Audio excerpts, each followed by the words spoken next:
Hello everybody, welcome back. Today as well we have got another video. In this video I'll show you how you can turn off Android if touch is not working. Okay, turn it off without touching.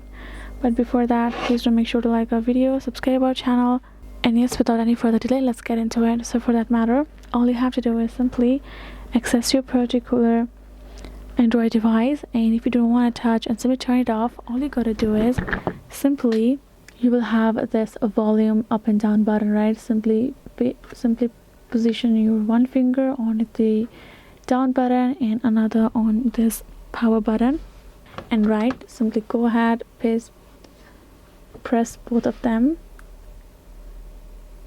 and you have to touch, right? But do not just let it go and keep on pressing. Now there you go, your phone is now switched off and is now switched on automatically. So for that matter, you have to keep on pressing and just let it go. That is the way you will be able to turn off your Android without actually touching the device. So that is how you can do it. Hope this video was helpful to you all. Thank you so much for watching, and yes, I'll see you guys in our next video.